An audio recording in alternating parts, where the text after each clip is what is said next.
Recorded Books and RB Digital present The Stranger Diaries by Elly Griffiths. Narrated by Sarah Feathers, Anjana Vasan, Esther Wane, and Andrew Wincott.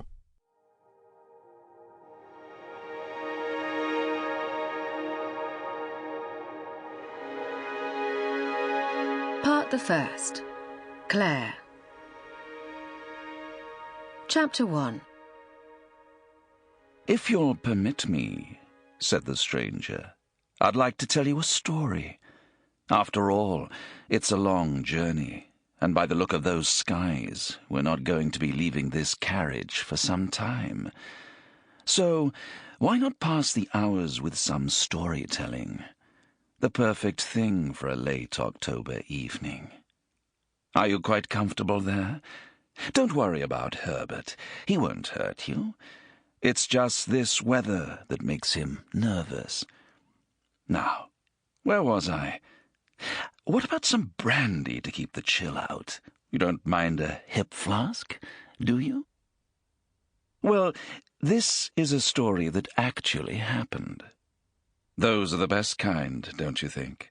Better still, it happened to me when I was a young man, about your age. I was a student at Cambridge, studying divinity, of course. There's no other subject, in my opinion, except possibly English literature. We are such stuff as dreams are made on. I'd been there for almost a term. I was a shy boy from the country, and I suppose I was lonely. I wasn't one of the swells, those young men in white bow ties who sauntered across the court as if they had letters patent from God. I kept myself to myself, went to lectures, wrote my essays, and started up a friendship with another scholarship boy in my year, a timid soul called Gudgeon, of all things. I rode home to my mother every week. I went to chapel. Yes, I believed in those days. I was even rather pious. Pie, we used to say. That was why I was surprised to be invited to join the Hell Club. Surprised and pleased. I'd heard about it, of course. Stories of midnight orgies, of bedders coming into clean rooms and fainting dead away at what they discovered there, of arcane chants from the Book of the Dead, of buried bones and gaping graves. But there were other stories, too. Many successful men had their start at the Hell Club. Politicians, even a cabinet member or two. Writers, lawyers, scientists, business tycoons.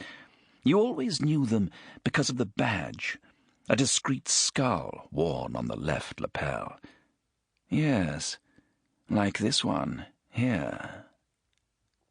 So I was happy to be invited to the initiation ceremony. It was held on October the 31st, Halloween, of course. All Hallows' Eve. Yes, of course, it's Halloween today.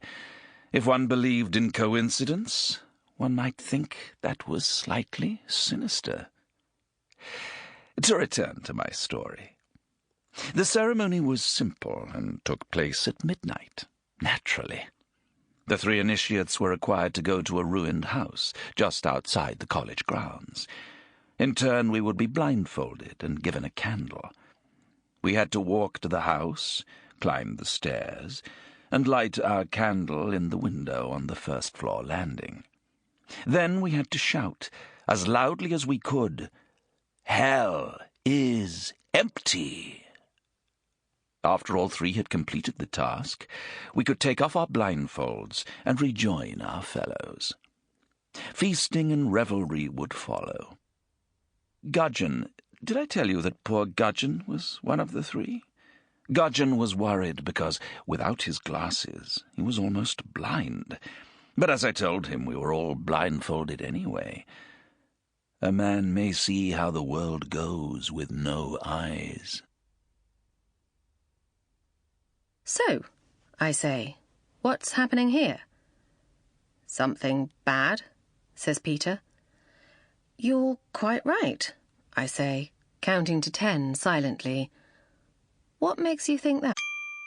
Sample complete. Ready to continue?